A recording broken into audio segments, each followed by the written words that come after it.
disebutkan dalam surah At-Taubah di ayat yang ke-36. Allah Subhanahu wa taala berfirman, inna iddatasy syuhuri indallahi 12 syahran fi kitabillah yauma khalaqas samawati wal ard minha arba'atun hurum dzalika ad-dinul qayyim fala tadlimu fihinna anfusakum.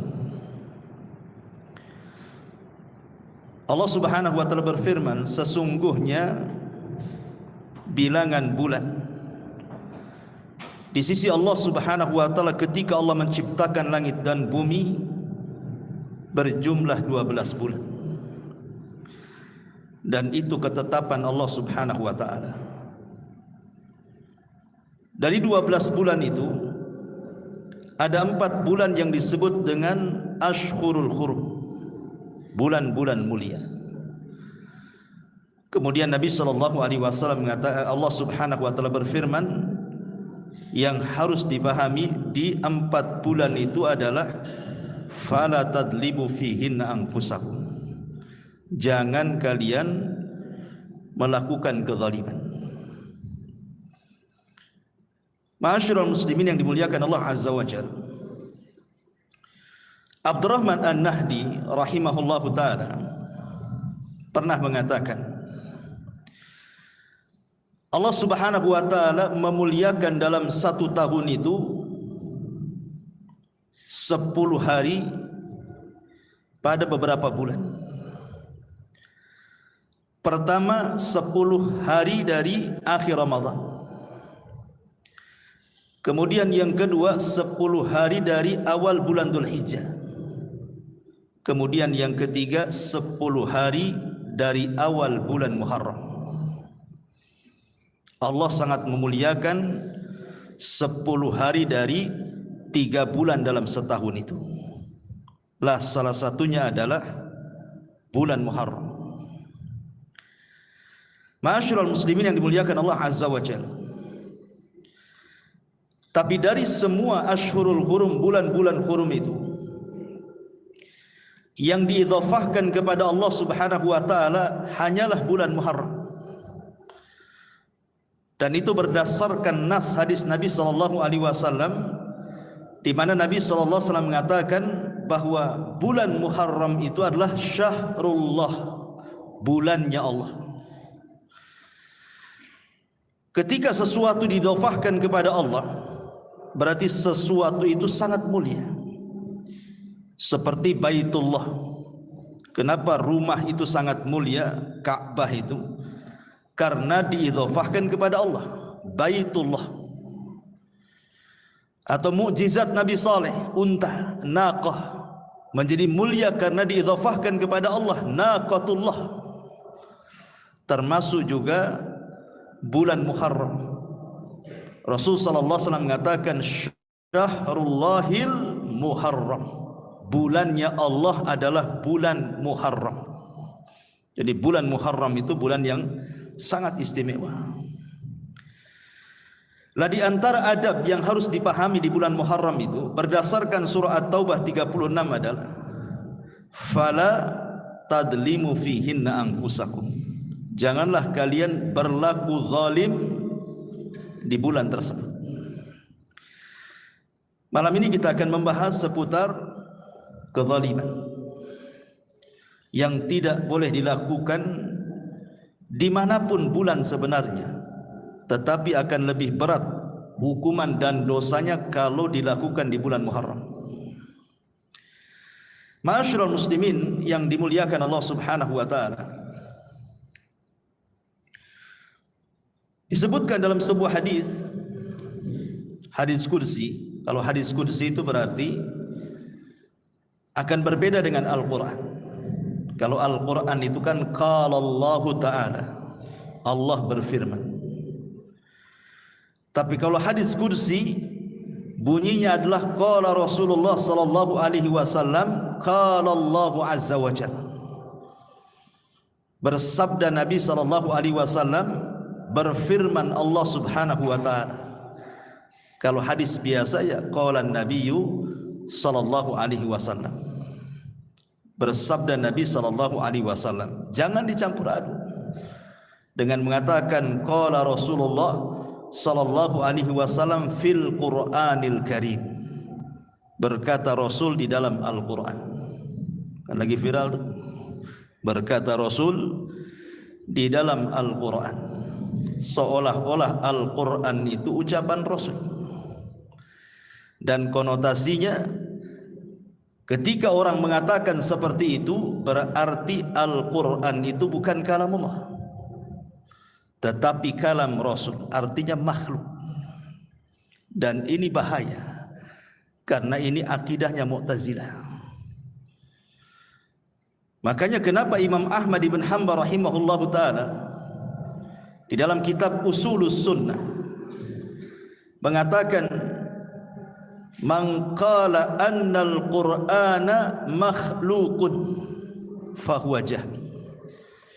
Barang siapa yang mengatakan Al-Quran makhluk, maka termasuk akidah Jahmiyah. Dan kelompok Jahmiyah sudah disesatkan oleh seluruh para ulama. Bahkan Al-Imam Ibnul Qayyim rahimahullahu ta'ala di dalam kitab Nuniyahnya mengatakan 500 lebih para ulama di zamannya mengkafirkan Jahmiyah. Salah satu akidahnya adalah mengatakan Al-Quran makhluk.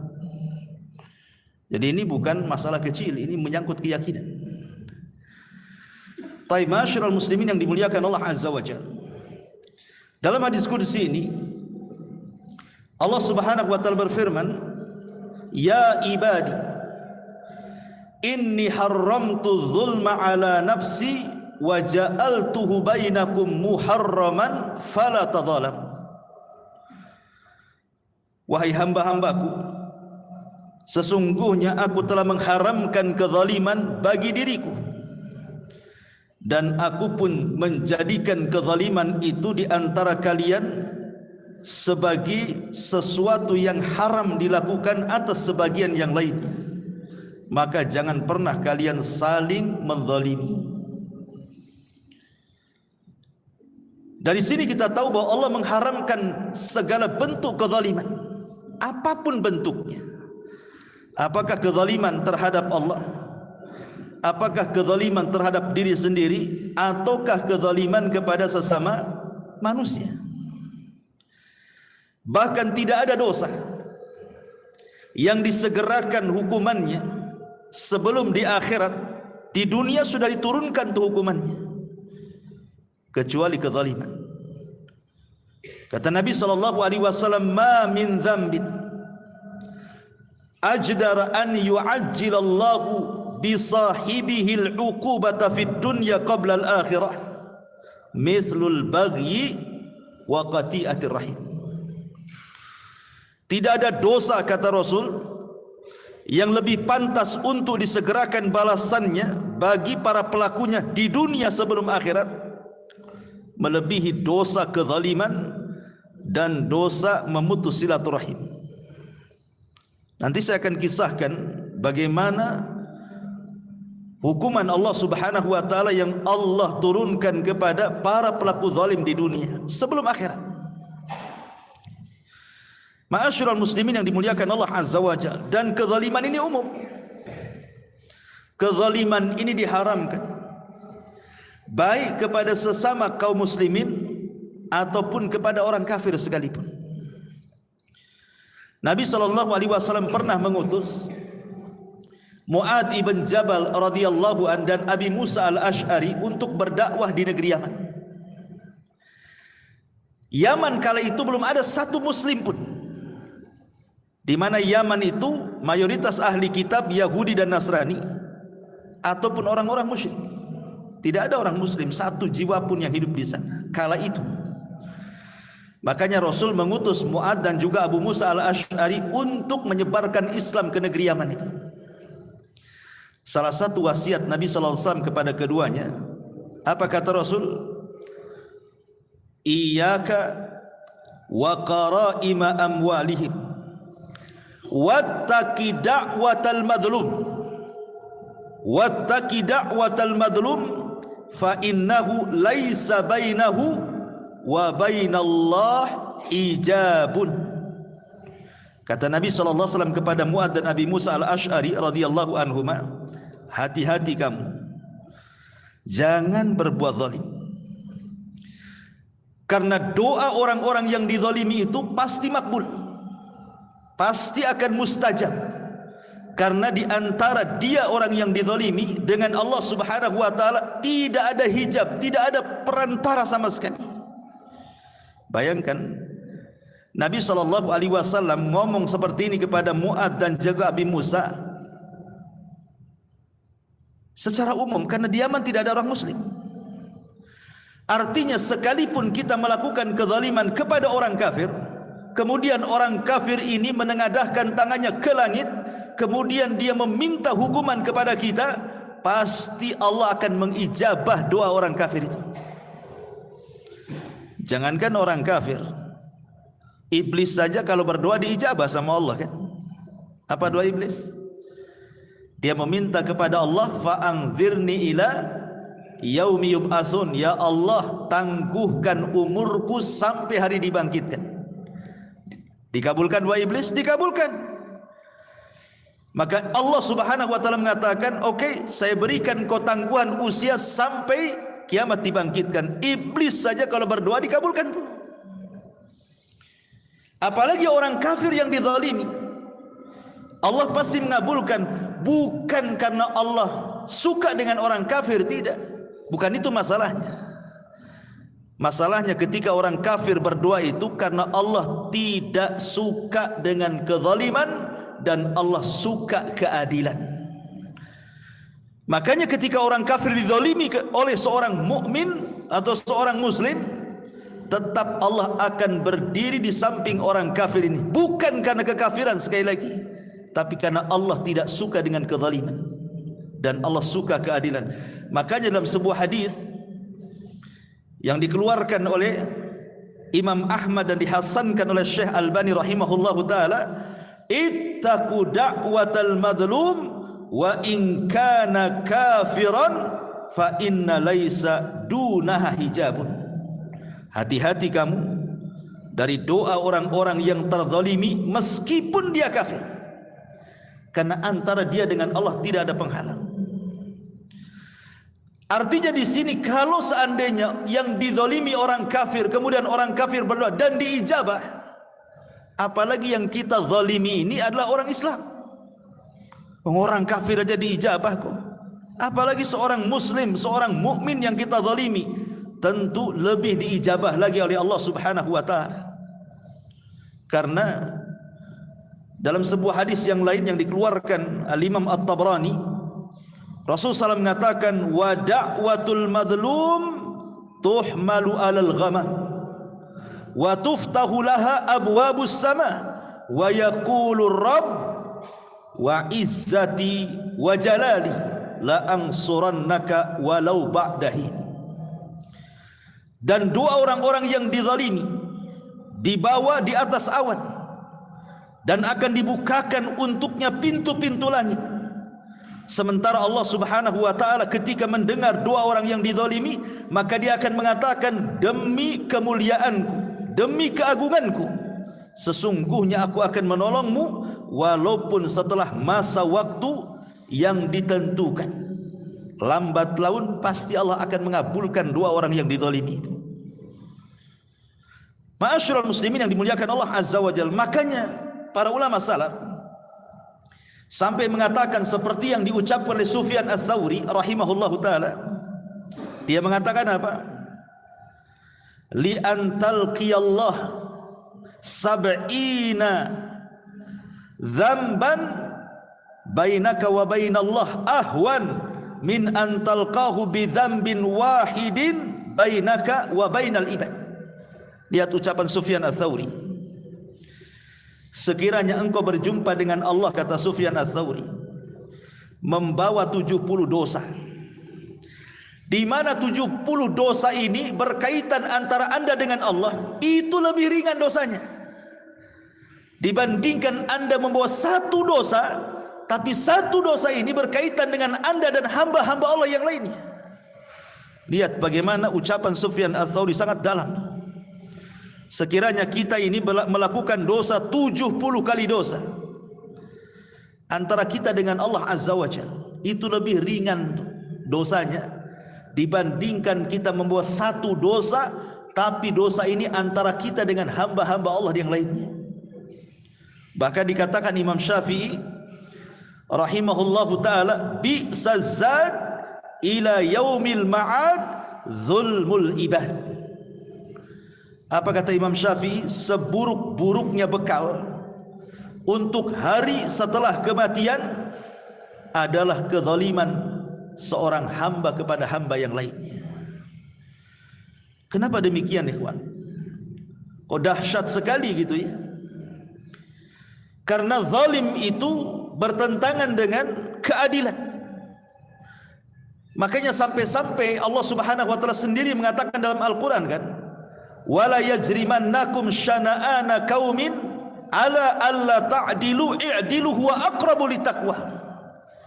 Janganlah kebencian engkau kepada sebuah kaum menjadikan engkau tidak berbuat adil, maka berbuatlah adil, karena itu lebih dekat kepada ketakwaan kalian. Jadi Allah Subhanahu wa taala itu sangat mencintai keadilan dan sangat membenci kezaliman. Ma'asyiral muslimin yang dimuliakan Allah Subhanahu wa taala, kita tahu bahwa zalim itu terbagi menjadi tiga. Yang pertama, zalim terhadap diri sendiri. Dan ini disebutkan di dalam sebuah ayat Al-Quran, surah Ar-Rum ayat 41. Zaharal fasadu fil barri wal bahri bima kasabat aydin nas liyudhiqahum ba'dalladzi amilu la'allahum yarji'un. Kerusakan yang terjadi di daratan dan di lautan itu karena ulah tangan-tangan manusia, karena dosa-dosa manusia, supaya mereka merasakan sebagian apa yang mereka pernah lakukan dari dosa-dosa mereka, sehingga terjadi kerusakan agar mereka kembali kepada Allah Subhanahu wa taala. Ini yang pertama, dosa kepada diri sendiri. Seperti umpamanya seseorang sengaja dia tidur malam, jam 1, jam 2 tidur gitu ya. Kemudian lewatlah sholat pada dia, karena mungkin dia selalu bergadang gitu ya tengah malam, akhirnya timbullah banyak penyakit sama dia. Timbul macam-macam penyakit. Hakikatnya dia sedang menzalimi diri sendiri itu. Karena timbulnya penyakit pada badan dia itu karena ulah dia sendiri. Coba kalau dia mau tidur cepat pada Isya gitu ya, tentu dia akan mendapatkan kesehatan. Atau mungkin seseorang mengkonsumsi alkohol, minuman keras, akhirnya kemudian banyak penyakit macam-macam. Lah itu zalim kepada diri sendiri. Ini yang pertama. Kemudian yang kedua, zalim kepada Allah Subhanahu wa taala, dan yang paling parah adalah kesyirikan kepada Allah Azza wa Jalla. Dan di bulan Muharram ini, subhanallah, banyak kesyirikan-kesyirikan yang dilakukan oleh manusia. Karena dulu, tidak tahu sekarang ya, dulu saya pernah mendengar bulan Muharram ini disebut bulan keramat, bulan pembawa sial. Makanya orang-orang tua dulu, saya masih ingat gitu ya, di kampung-kampung itu biasanya mereka memandikan keris. Jadi keris-keris yang bekas kerajaan-kerajaan atau bekas perang-perang di masa Belanda gitu ya, itu kemudian direndam tuh beberapa hari dengan bunga-bunga, berbagai macam bunga. Dan kalau ditanya apa gunanya itu, membuang sial. Jadi bulan Muharram itu mereka mengistilahkan dengan bulan sial. Makanya banyak orang yang bangun rumah tidak mau di bulan Muharram, takut roboh rumahnya. Orang yang mau berbisnis nih, nggak mau dia mengeluarkan modal di bulan Muharram, takut bangkrut. Orang yang mau nikah nih di bulan Muharram itu nggak jadi, takut habis nikah kabur pula perempuannya. Semacam kan itu ya. Sehingga kemudian bulan Muharram ini disebut bulan sial. Bahkan di Jawa itu masih ada orang-orang yang mengeramatkan binatang, ya, sapi bule, ya. Siapa namanya itu? Pak Selamat tuh, siapa nama sapinya itu? Ya. Nah, itu dikeramatkan tuh. Nauzubillah, saya lihat YouTube itu sampai, maaf, kotorannya itu dibawa balik. Untuk apa? Ngepel rumah. Ya, kalau pakai Baiklin itu kan nampak bersih. Kotoran Pak Selamat ini gimana ceritanya? Ya. Supaya menghilangkan sial dalam rumah, coba kan. Jadi intinya bahwa mereka menganggap bahwa Muharram ini bulan sial. Entah dari mana ceritanya. Ada yang mengait-ngaitkan bahwa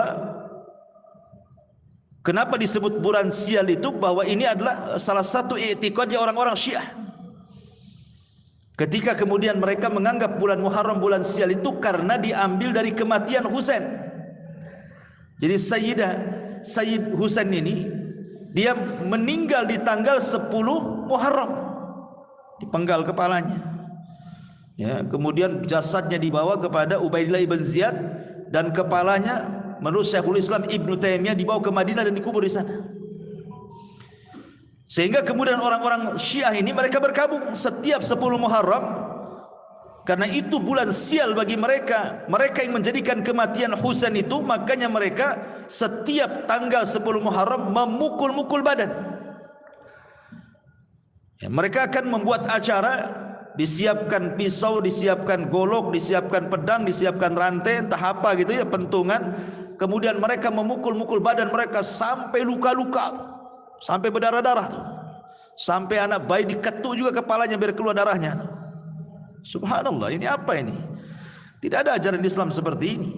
Bahkan Islam sangat melarang. Kata Nabi SAW, laisa minna man daraba al-khudud wa syaqqal juyub wa da'a bidakwal jahiliyah. Bukan termasuk kelompok kami, golongan kami, orang yang memukul-mukul pipi, orang-orang yang merobek-robek pakaian atau berteriak-teriak ala jahiliyah ketika tertimpa musibah. Malah dilarang dalam Islam. Aneh. Wallahu alam, kenapa kemudian Muharram ini disebut bulan keramat? Padahal bulan Muharram itu bukan bulan keramat, bulan mulia. Satu di antara 4 bulan mulia setelah Dzulqa'dah, Dzulhijjah, kemudian Muharram. Bahkan Muharram itu bulan Allah lagi. Ya, kenapa jadi bulan sapi pula? Kan itu. Nah, di sini maka ini kesyirikan. Kesyirikannya, bahkan ada yang kemudian sebagian mereka melempar kepala kerbau ke tengah lautan, ya, untuk membuang sial. Apa itu istilahnya itu? Kirap itu apa ya? Ya, petik laut ya. Nah, itu juga terjadi juga. Ini kan kesyirikan. Kan sayang ikhwan kepala kerbau. Kepala kerbau kan bisa dibuat sop, dibuat gulai, kan enak tuh kan itu. Kepala kambing aja enak, apalagi kepala sapi kan itu. Artinya kan ini mubazir saja coba. Tapi mereka nggak peduli, kan itu sebuah keyakinan. Lah kalau ini terjadi di bulan Muharram ikhwan, ini kesyirikan. Dan kesyirikan itu kezaliman yang sangat zalim. Berdasarkan firman Allah Subhanahu wa taala, ucapan Luqmanul Hakim kepada putranya, "Ya bunayya, la tusyrik billahi, innasyirka la dzulmun adzim." Wahai anakku, jangan kau sekutukan Allah dengan sesuatu, karena penyekutuan engkau kepada sesuatu dengan Allah adalah kezaliman yang sangat besar. Maka hindari kezaliman di bulan Muharram, terutama kezaliman kepada Allah, terutama sezalim-zalimnya kezaliman yang disebut dengan kesyirikan. Kemudian yang terakhir, dan ini yang kita akan bahas, ya, sebagian para ulama maksudnya ayat At-Taubah 36, kalimat fala tadlimu anfusakum, janganlah kalian saling menzalimi diri-diri kalian, artinya sebagian kalian dengan sebagian yang lainnya saling menzalimi. Ma'asyiral muslimin yang dimuliakan Allah Subhanahu wa taala, kezaliman ini bisa membahayakan siapapun, terutama bisa menggugurkan amalan sunnah. Kezaliman ini bisa membahayakan, karena apa yang sudah kita usahakan dari solat malam, apa yang sudah kita usahakan dari puasa sunnah di siang hari, atau dari sedekah-sedekah kita, atau dari bacaan-bacaan Quran kita, atau dari zikir dan doa kita, itu bisa terhapuskan kezaliman. Sebuah hadis yang dikeluarkan Al-Imam Bukhari, tapi tidak dalam sahihnya, dalam kitabnya yang lain, dalam kitab Adabil Mufrad, dari Abi Hurairah radhiyallahu anhu. Nabi SAW ditanya tentang seorang wanita yang rajin solat malam, rajin puasa sunnah, dan rajin bersedekah. Ya Rasulullah, inna fulanatan taqumul laila wa tasumun nahar wa tasaddaqat bifuduli amwaliha wa taf'alu wa taf'al. Rasul, ada seorang wanita kalau malam tidak pernah meninggalkan qiyamul lail, kalau siang tidak pernah meninggalkan siyamun nahar, dan dia menginfakkan dengan kelebihan hartanya ke tempat-tempat yang seharusnya diberikan sedekah. Bahkan dia banyak melakukan kebajikan ini dan kebajikan itu. Walakin tu'dhi jiranaha bilisaniha. Satu masalahnya Rasul, wanita ini suka menyakiti tetangganya dengan lisannya, zalim. Menyakiti tetangganya dengan lisannya, lisannya setajam silet, menyayat hati tetangganya. Apa kata Nabi SAW? La khaira fiha, la khaira fiha, hiya min ahlin nar. Wanita itu tidak ada kebaikan, kata Rasul. Bahkan wanita itu layak masuk neraka. Lihat. Lalu apa gunanya qiyamul lail? Lalu apa manfaatnya puasa sunnah? Lalu apa faedahnya sedekah dia? Kalau seandainya kemudian ujung-ujungnya harus masuk neraka? Tidak lain dan bukan karena perbuatan zalim lisannya kepada tetangganya. Wanita ini masuk neraka bukan karena membunuh. Wanita itu masuk neraka bukan karena minum khamr, bukan karena judi, tidak. Karena dosa lisan dia. Zalim dengan lisannya kepada tetangganya, hilang semua amal sunnahnya. Ini bahaya kezaliman ini. Ya. Ma'asyiral muslimin yang dimuliakan Allah Azza wa Jalla. Dalam sebuah hadis dari Abi Hurairah radhiyallahu anhu, dari Nabi sallallahu alaihi wasallam, man akhadha amwalan nas, wa fi riwayatin man iqtata'a malam ri'im muslim bi ghairi haqqin laqiyallahu wa huwa alaihi ghadban. Barang siapa yang zalim mengambil harta orang lain bukan dengan haknya, dia ambil, mungkin dengan cara korupsi, mungkin dengan cara berdusta saat berjualan, mungkin dengan cara curang, mengurangi takaran, timbangan dan meteran, mungkin dengan cara apalah, culas dan begitu seterusnya. Yang jelas dia mengambil harta itu secara zalim dan bukan haknya dia diambil. Maka nanti dia pada hari kiamat berjumpa dengan Allah, dan Allah dalam kondisi murka kepadanya. Ikhwan, kalau Allah subhanahu wa ta'ala sudah murka kepada kita, lalu siapa yang akan bisa menolong kita? Tidak ada. Makanya kenapa kezaliman itu menyulut kemurkaan Allah subhanahu wa ta'ala. Dan kalau Allah sudah murka bahaya. Di dunia saja kalau Allah sudah murka, apa yang terjadi? Langit bisa pecah, bintang bisa runtuh, lautan bisa meluap ke daratan, bumi bisa digempakan. Itu kalau Allah marah tuh di dunia. Macam mana kalau di akhirat Allah marah kepada kita? Dan ini karena kezaliman.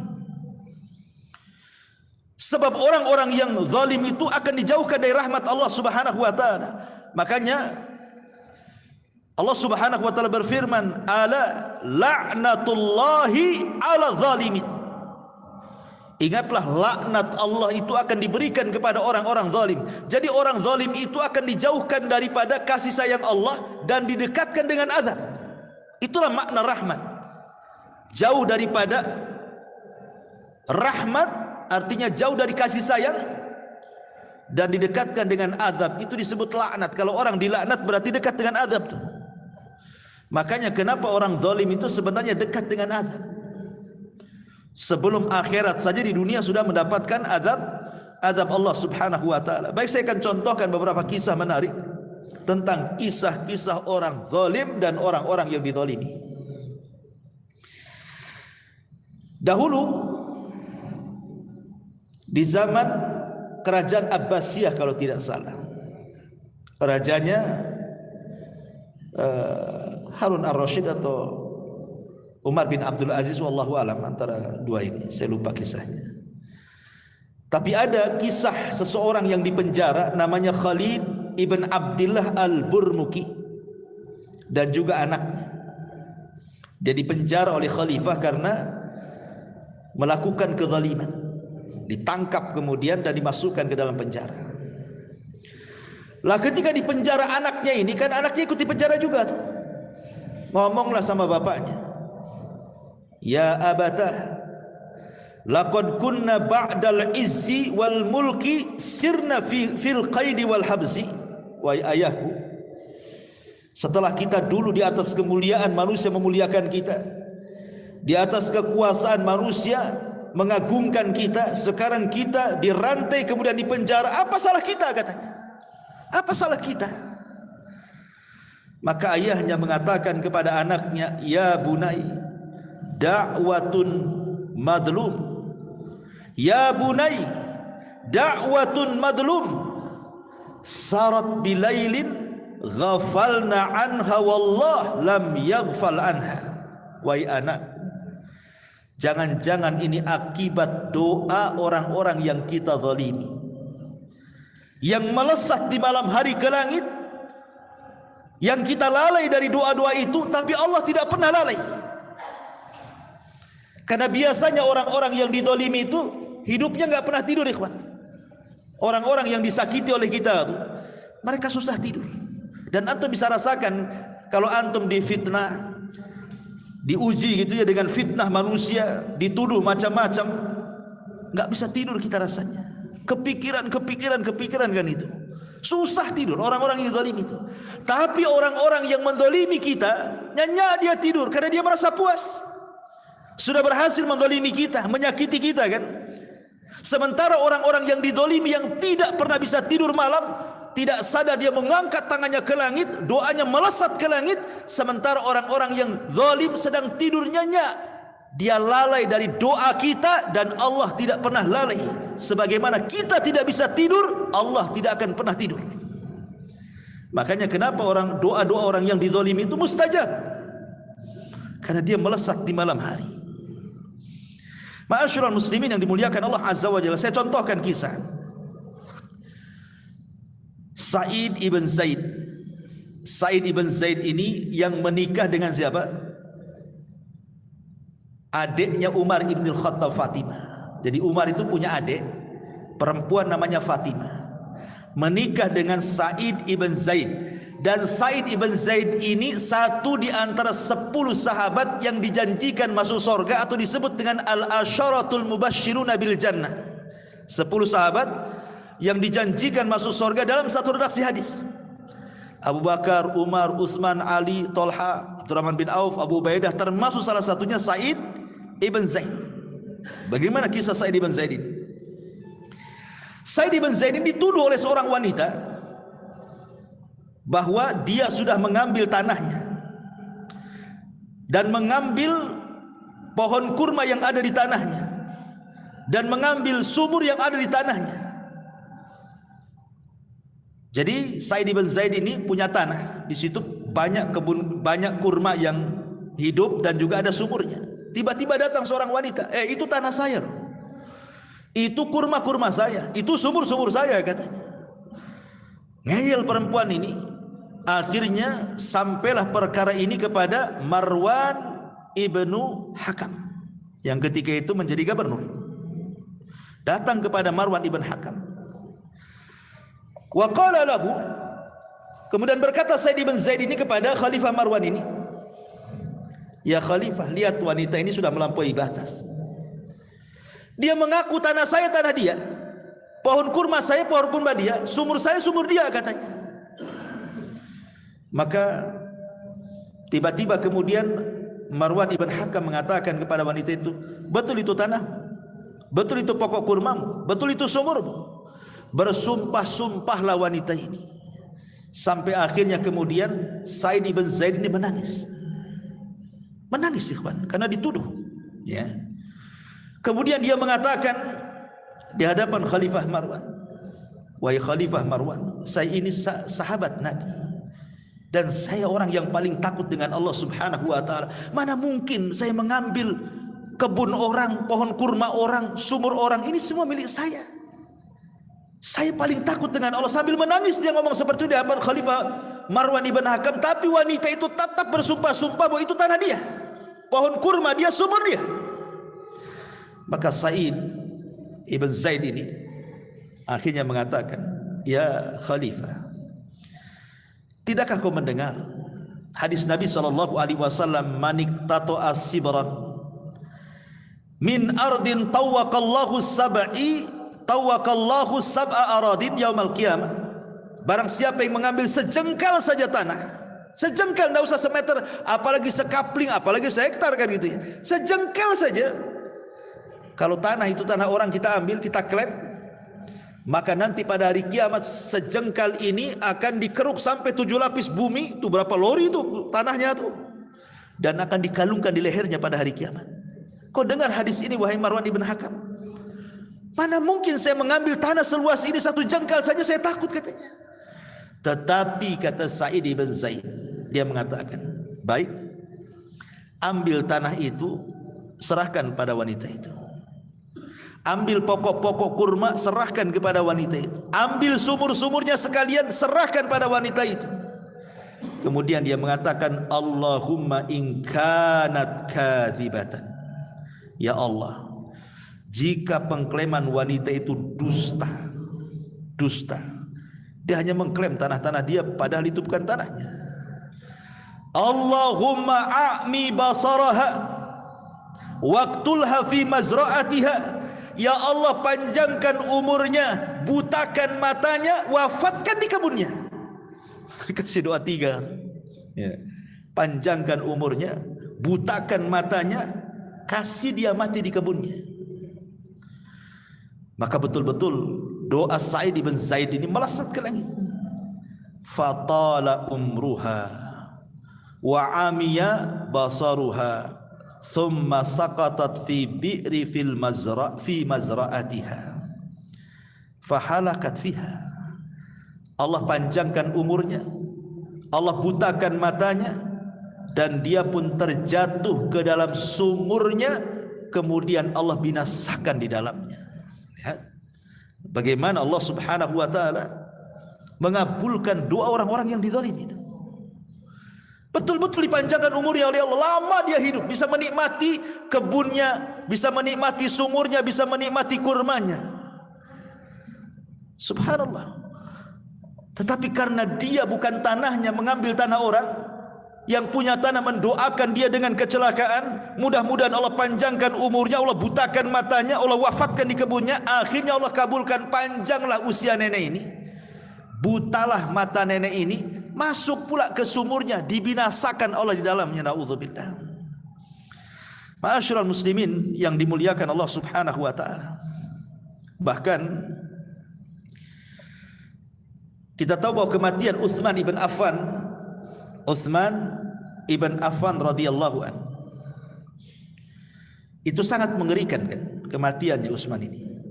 Karena bagaimanapun Utsman ini dibunuh dengan cara zalim, sekali. Bagaimana tidak zalim? Dia sedang membaca Al-Quran, sedang berpuasa, hanya berdua dengan istri di istananya, dikepung dengan 5.000 pasukan Sabaiyah. Salah apa Utsman ini? Kesalahan yang dicari-cari. Karena ulah Abdullah ibn Sabah, seorang Yahudi yang hendak memberontak, akhirnya terjadi pembunuhan Utsman ibn Affan dengan cara sadis. Khalifah yang dibunuh dengan cara sadis itu Utsman bin Affan, karena dikeroyok orang banyak. Ada yang nusuk, ada yang mentung, ada Oh, pokoknya sampai betul-betul meninggal. Kematiannya tragis sekali. Ketika kematian Utsman ini terdengar oleh seorang sahabat yang oleh Nabi SAW didoakan bahwa setiap doanya mustajab. Siapa? Sa'ad bin Abi Waqqas. Sa'ad bin Abi Waqqas ini dikenal bahwa dia satu-satunya sahabat yang kalau berdoa itu mustajab, karena dia meminta kepada Rasul untuk didoakan supaya doanya senantiasa mustajab. Dia dengar tuh kematian Utsman dengan cara sadis itu. Akhirnya kemudian Sa'ad bin Abi Waqqas berdoa kepada Allah Subhanahu wa taala, doa kecelakaan kepada siapapun yang terlibat dalam pembunuhan itu, agar mereka mati dibunuh semuanya. Maka disebutkan oleh para ulama sejarah, ya, wa kana qatlu aktsarihim bi amri Talha wa Zubair an radhiyallahu anhuma ba'da ma'arik bil Basrati faqatalu kulla man syaraka min ahli al Basrati wa kanu nahwa 600 rajulin walam yanju minha illa Hurqus ibn Zuhair as-Sa'di. Kata ulama sejarah, kebanyakan orang yang terlibat dalam pembunuhan Utsman itu semua mati, dibunuh setelah terjadi peperangan di Basrah, yang ketika itu Talha dan Zubair memimpin peperangan itu, dan semuanya hampir terbunuh sampai jumlah mereka 600 orang yang terlibat dalam pembunuhan. Tidak ada satupun yang selamat, semua terbunuh kecuali Hurqus ibn Zuhair al-Tamimi, orang yang di zaman Rasul datang kepada Rasul dan mengatakan, adillah engkau wahai Muhammad. Kata Rasul, kalau saya tidak adil dalam pembagian ghanimah Hunain ini, tidak ada yang lebih adil di dunia kecuali saya, kata Rasul. Yang datang ngomong itu namanya Hurqus ibn Sa'id itu At-Tamimi, ya, Hurqus ibn Zuhair At-Tamimi lah, dia itu yang selamat dari peperangan. Tapi setelah kemudian beberapa waktu dia pun terbunuh. Bahkan yang lebih hebat lagi adalah di zaman Hajjaj ibn Yusuf. Hajjaj ini kan zalim orangnya, sangat zalim. Ketika dia melihat ada orang kakek sudah tua, sudah membungkuk kakek itu, matanya sudah buta. Kemudian dia meminta ampun kepada Hajjaj dan mengatakan, ya Hajjaj, saya ini orang tua, sudah renta, sudah buta, janganlah kau siksa aku. Kata Hajjaj, tidak, bukankah engkau yang membunuh Utsman? Bukankah kau yang terlibat dalam pembunuhan Utsman? Kamu yang pertama saya bunuh, katanya. Coba bayangkan, ya. Sampai Allah Subhanahu wa taala balas itu setiap orang yang menzalimi. Bahkan disebutkan oleh Abi Kilabah yang ma'ruf kisahnya. Abi Kilabah ini subhanallah, ya, menyedihkan kalau kita kisah tentang seorang rawi hadis namanya Abu Kilabah ini. Nantilah saya kisahkan di lain waktu, ya, luar biasa itu. Jadi kata Abu Kilabah ini, kuntu fi rafqati bisyam, katanya, ketika aku berada di kota Syam, sami'tu sauta rajulin, aku mendengar seorang laki-laki berteriak, ya wailah binar, celaka aku, masuk neraka aku, celaka aku, masuk neraka aku, katanya. Jadi ada seorang laki-laki bisa bercerita seperti itu, ya wailahun nar, celaka aku, pasti aku masuk neraka, celaka aku, pasti aku masuk neraka, kata. Berulang-ulang dia ngomong begitu. Kemudian ketika, kata Abu Kilabah, ketika aku mencari-cari suara itu, siapa yang ngomong begitu? Wa idza rajulun maqtu'ul yadaini wa rijlaini, ketika aku melihat rupanya ada orang putus dua tangannya, putus dua kakinya. Tangannya dua-duanya putus, kakinya dua-duanya putus, lisannya ngomong ya wailahun nar, celaka aku, masuk neraka aku, katanya. Bahkan yang lebih parah, a'mal ainaini, bukan hanya itu, buta kedua matanya. Coba bayangkan, dua tangannya putus, dua kakinya putus, matanya pula buta. Kemudian munakiban liwajhi, sambil kemudian wajahnya ditundukkan sambil berteriak ya wailahun nar, ya wahilahun nar. Tiba-tiba kemudian Ditanyalah, ada apa dengan dia? Karena kondisinya kan mengenaskan, ya kan? Tidak punya kaki, tidak punya tangan, buta lagi, sambil menundukkan kepala, sambil berteriak-teriak. Jadi tanyalah orang ini, ada apa dengan kamu wahai fulan? Ada apa dengan kamu? Maka orang ini mengatakan, inni qad kuntu mimman dakhala ala Utsman ad-dara. Aku termasuk orang yang saat Utsman dibunuh, aku masuk ke rumahnya. Ya, aku masuk ke rumahnya. Memang aku tidak terlibat dalam pembunuhan itu, tapi aku ada di situ katanya. Aku masuk ke dalam rumah itu. Falamma danautu minhu, ketika aku sudah mendekat kepada Utsman ibn Affan, sarahat zaujatuhu, tiba-tiba istri Utsman ini berteriak. Apa yang terjadi? Falatamtuha, ku tempeleng dia. Jadi dosanya apa? Menempeleng istrinya Utsman. Dia tidak terlibat dalam pembunuhan Utsman. Dia hanya ikut masuk ke dalam rumah. Kemudian istrinya Utsman berteriak, langsung ditempeleng pipinya. Menangis istrinya, itulah salahnya dia. Akhirnya kemudian dia mengatakan, itulah dosaku. Aku sudah berbuat zalim menempeleng istrinya Utsman ibn Affan radhiyallahu anhu khalifah. Kemudian dikatakan, malaka, malaka. Kata Allahu yadaika wa rijlaika wa ama ainaika wa adkhalaka an-nar. Lalu ada apa dengan kamu? Kenapa kedua tanganmu putus, kedua kakimu putus, kedua matamu buta, dan kau berteriak-teriak kau akan masuk neraka? Maka dia mengatakan, asabatni da'wah Sa'd bin Abi Waqqas. Aku tertimpa dengan doanya Sa'ad bin Abi Waqqas, katanya. Aku tertimpa dengan doanya Sa'ad ibn Abi Waqqas. Ketika aku kemudian dari peristiwa itu, aku pun kharajtu hariban, aku pun pergi, ya kan? Fa asabatni matara. Sekarang kau lihat apa yang terjadi dengan aku. Walam yabqa min du'aihi illa an-nar. Di dunia Allah sudah kabulkan. Kedua mataku buta, kedua kakiku putus, kedua tanganku juga putus. Berarti di dunia sudah Allah kabulkan, kecuali di akhirat tinggal neraka saja, kata dia. Maka kata Abu Kilabah, dikatakan, suhkon, celaka kau, celaka kau, katanya. Orang kayak kamu celaka, katanya. Lihat. Beginilah orang-orang yang dizalimi. Akhir daripada orang-orang yang zalim kan ngeri, ikhwan. Ya.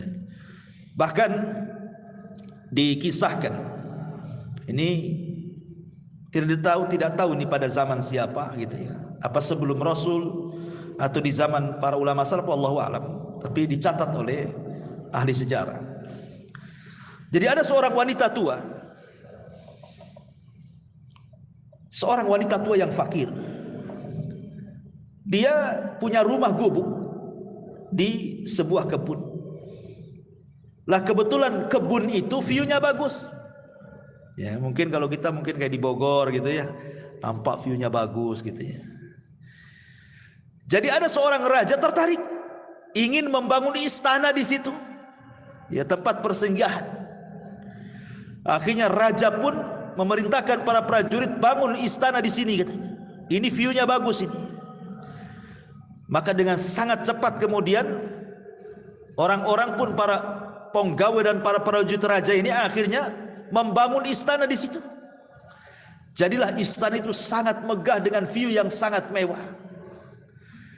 Ketika sudah selesai, maka orang-orang pun memberitahu sang raja bahwa apa yang kau kehendaki sudah selesai, tinggal diresmikan saja.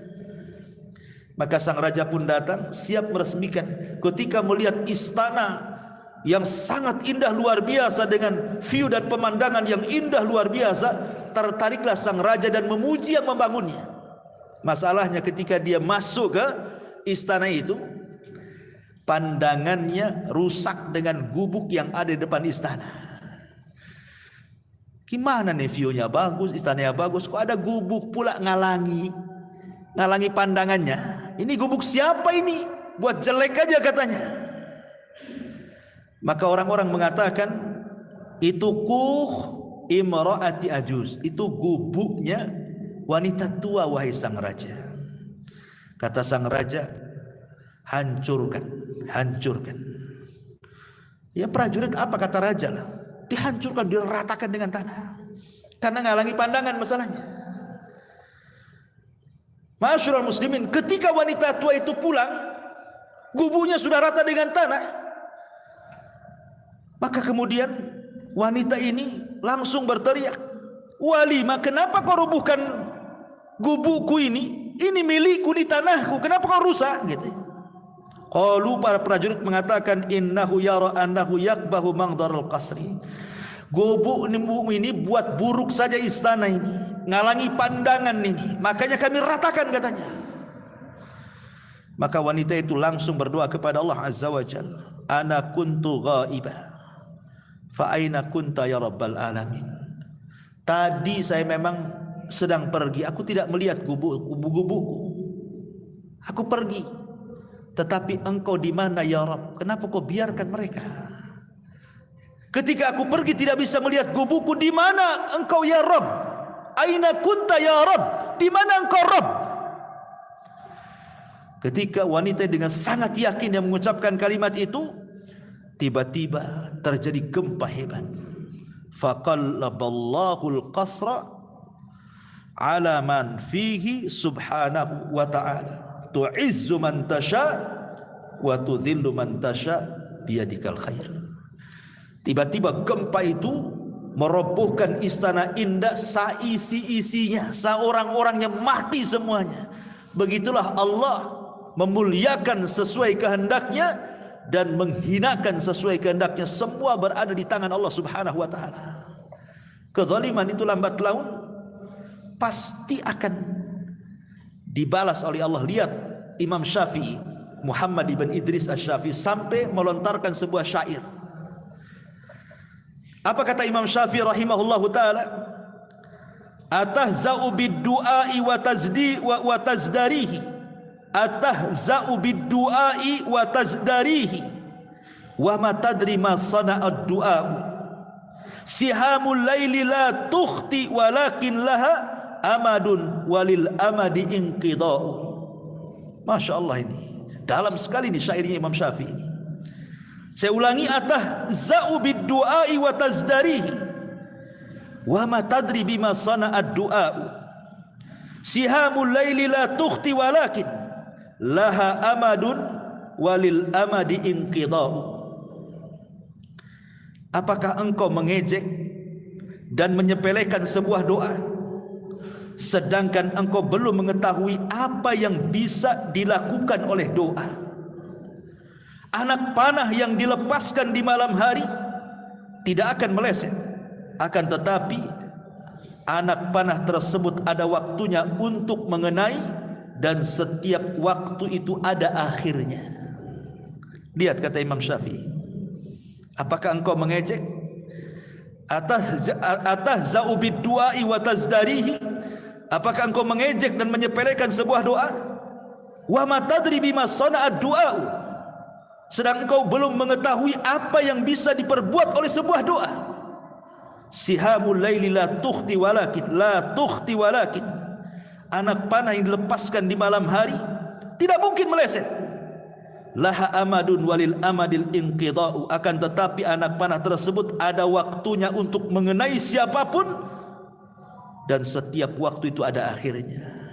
Maknanya setiap doa orang yang dizalimi itu bagikan anak panah yang melesat ke langit dan akan kembali ke bumi. Anak panah yang melesat ke langit yang merupakan doa itu kemudian Allah akan balikkan ke bumi. Pasti suatu kali anak panah itu akan menyasar kepada siapapun yang pernah melakukan kezaliman, lambat ataupun laun. Karena setiap waktu itu ada akhirnya, kata Imam Syafi'i. Pasti akan kena. Tidak hari ini, besok, tidak besok, tahun depan, tidak tahun depan, mungkin tahun depannya lagi.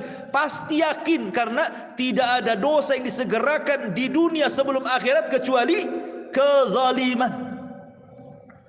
Ini bahaya. Makanya kenapa Allah Subhanahu wa taala dengan tegas mengatakan wala tahsabannallaha ghafilan amma ya'malu zalimun. Jangan kau sangka Allah itu lalai terhadap apa yang dilakukan orang-orang zalim. Walau yu'akhidullahu an-nas bidzulmihim ma taraka 'alaiha min dabbatin walakin yuakhiruhum ila ajali musamma fa idza jaa ajaluhum la yastakhiruna sa'atan wa la yastaqdimun. Jikalau Allah menghukum manusia karena kezalimannya, niscaya tidak akan ditinggalkannya di muka bumi satu apapun dari makhluk melata yang ada di bumi, akan tetapi Allah menangguhkan mereka sampai kepada waktu yang ditentukan. Maka apabila telah tiba waktu bagi mereka, tidaklah mereka dapat mengundurkannya sesaat ataupun mendahulukannya, pasti akan tepat sasaran. Ya. Ma'asyiral muslimin yang dimuliakan Allah Azza wa Jalla, ingat satu kisah yang dulu pernah saya ceritakan kepada antum. Kisah ini disebutkan oleh Imam Zahabi. Imam Az-Zahabi rahimahullah ta'ala dalam kitabnya Al-Kabair. Di situ beliau menuliskan satu cerita yang berjudul Man ra'ani fala yadlim minhunna ahada. Siapapun yang melihatku, jangan pernah melakukan kezaliman pada siapapun. Judulnya di situ, Man ra'ani, barang siapa yang melihatku, jangan pernah melakukan kezaliman sedikit pun kepada siapapun. Setelah melihat kondisiku, jangan kalian berani berbuat zalim. Kemudian beliau mengkisahkan satu kisah. Jadi ada seseorang itu yang merupakan ajudan raja. Sombong orangnya karena merasa dekat dengan penguasa. Dan dia jahat. Jadi satu hari kemudian dia jalan-jalan di pantai, dilihatnya ada nelayan. Nelayan itu baru pulang dari lautan dan hanya mendapatkan satu ekor ikan besar yang hanya cukup dimakan dia, istri dan keluarganya saja. Tiba-tiba dirampas dengan cara paksa. Nelayan ini sudah berusaha kemudian jangan sampai diambil, tetap diambil juga karena diancam mau dibunuh kalau tidak dikasihkan. Terpaksa dikasihkan. Karena bagaimanapun dia lemah, yang mengambil ini kuat. Akhirnya kemudian dengan bangganya orang ini pulang membawa hasil rampasan ikan. Subhanallah, di tengah jalan Allah takdirkan ikan itu bisa hidup. Tadinya mati, Allah hidupkan sesaat. Ya Allah, ala kulli syai'in qadir lah kan itu. Tiba-tiba menggigit tangannya. Ya dia sangka begitu saja. Biasalah kegigit ikannya. Kayak kita kena kepiting atau kena capit lele gitu ya kan biasa saja. Dia sangka seperti itu. Sampai di rumah dia masak ikannya, dia habiskan dengan sangat lahapnya tanpa mempedulikan ini kezaliman. Di malam hari, bekas gigitan ikan itu rupanya beracun dan ada bisanya. Sehingga dia berteriak-teriak, makin sakit, makin malam makin sakit, makin malam makin sakit. Sehingga dia merasakan sakit yang luar biasa yang tidak ada yang tahu rasa sakitnya kecuali Allah. Saking sakitnya, berteriak-teriak dia. Keesokan harinya dia datang ke seorang tabib, kemudian memperlihatkan gigitan ikan itu, dan dia tidak bercerita kalau ikan itu hasil zalim dia. Kata sang dokter setelah diperiksa, ini bahaya, virusnya sangat berbahaya, bisanya sudah menjalar ke tangan dan telapak tanganmu harus diamputasi. Bayangkan, kemarin dia mengambil ikan, hari ini harus diputus tangannya. Ya begitulah pencuri, diputus tangannya kan, hukumannya hududnya kan, diputus tangannya ya. Tapi tanpa harus hukuman manusia, Allah sudah menghukumnya tuh. Terpaksa diputus di tangannya nih, pergelangan tangan diputus supaya bisanya tidak menjalar. Dia sangka akan sembuh, rupanya malam berikutnya terasa lagi bisanya naik lagi ke atas tangannya ini. Ya, ke sikutnya nih. Kemudian dia pun menjerit-jerit dengan jeritan yang melolong-lolong dan dia merasakan sakit yang luar biasa yang tidak ada yang tahu rasa sakitnya kecuali Allah. Besoknya datang lagi ke tabib, kata tabib ini nggak bisa, bisanya sudah merambas. Ini sikut kamu harus dipotong. Tadinya segini harus dipotong segini. Ya. Akhirnya dipotong. Habis dipotong, dikiranya mau sembuh tuh. Rupanya tidak sembuh juga, bisanya naik lagi ke langit, ke atas tangan nih, sampai ke bahu. Dia pun datang ke dokter. Dokter ini heran, kenapa? Dia biasa menangani seperti ini, tapi tidak seperti itu. Kok nggak sembuh-sembuh? Jadi sang dokter yang saleh ini mulai bertanya, sebenarnya apa penyebab tanganmu ini terkena virus, terkena bisa ini, apa penyebabnya? Barulah dia cerita, ya, bahwa dia merampas ikannya nelayan, bla bla bla bla, sampai akhirnya disengat ikan itu. Kata sang dokter ini, Allahu Akbar, kata dia, Allahu Akbar. Coba ketika kau datang kepadaku pertama kali sebelum aku potong lo tanganmu tuh, kau datang kepada orang yang punya ikan itu, kau kembalikan ikannya, atau minimalnya kau kembalikan haknya, minta maaf dia. Saya yakin aku tidak mungkin memotong tanganmu, katanya. Sebelum ku potong bahumu, katanya, tangan sampai bahumu itu, sekarang kau cari nelayan itu, minta maafnya, minta redonya. Aku jamin mudah-mudahan tidak dipotong lagi tanganmu, katanya. Berangkat dia nyari nelayan itu. Setelah kemudian ketemu, kemudian dia mengatakan kepada sang nelayan itu, masih ingat aku wahai Tuan? Kata nelayan, tidak ingat. Tidak ingat, siapa kamu? Ya. Kemudian dicerita, akulah yang mengambil ikan, lihat kondisiku sekarang sangat mengenaskan. Maafkan aku wahai Tuan. Karena kasihan lihat kondisinya, akhirnya sang nelayan itu mengatakan, samahtuka ya fulan, aku sudah maafkan kamu wahai fulan. Sudah maafkan. Subhanallah, ketika dia mengatakan saya sudah maafkan, rasa sakitnya langsung hilang. Kuasa Allah, ya. Tapi sebelum pergi, orang ini bertanya kepada sang nelayan ini, maaf Pak, maaf Tuan, waktu aku ambil ikanmu, aku melihat mulutmu kok bergerak-gerak, ya. Kau ngomong apa? Saat aku ambil ikanmu itu, lisanmu bergerak-gerak. Kau berdoa apa tentang aku, katanya. Maka kemudian dia mengatakan, aku tidak berdoa apapun, kecuali aku hanya mengatakan dan meratap kepada Rabbku, arini kuwataka ya Rabb, arini kuwataka ya Rabb. Tunjukkan kekuatanmu wahai Rabb, tunjukkan kekuatanmu wahai Rabb. Aku ini lemah sementara dia kuat. Hanya itu saja. Kata orang ini, subhanallah, jangan-jangan lantaran doamu itu aku seperti ini.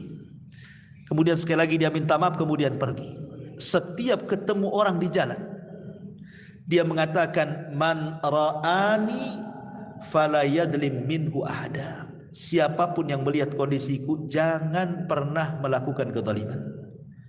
Kemudian dia berjalan lagi, ketemu orang lagi, ngomong gitu lagi, man ra'ani fala yadlim minhu ahada. Siapapun yang melihatku, jangan pernah menzalimi aku. Masuk dia ke pasar, ramai banyak orang, berteriak, man ra'ani fala yadlim minhu ahada. Hei manusia, siapapun yang melihatku, jangan pernah melakukan kezaliman. Jangan pernah melakukan kezaliman. Subhanallah, ya. Lihat bagaimana Allah Subhanahu wa taala akan berbuat kepada siapapun yang melakukan kezaliman. Wa saya'lamul ladzina zalamu ayyamun qalbin yanqalibun. Dan orang-orang zalim kelak akan tahu ke tempat mana mereka akan kembali. Itu di dunia, bagaimana di akhirat, ya. Ma'asyiral muslimin yang dimuliakan Allah Azza wa Jalla, tentu banyak kisah-kisahnya. Ya, saya sudah catat ada sekitar 15 kisah, ya. Cuman karena waktu juga ini sudah lewat jam 9. Intinya bahwa di bulan Muharram hindari kezaliman. Itu yang diminta Allah Subhanahu wa taala dalam surah At-Taubah 36. Subhanakallah bihamdika asyhadu an la ilaha illa anta astaghfiruka wa atubu ilaik. Allahu taala alam. Assalamualaikum warahmatullahi wabarakatuh.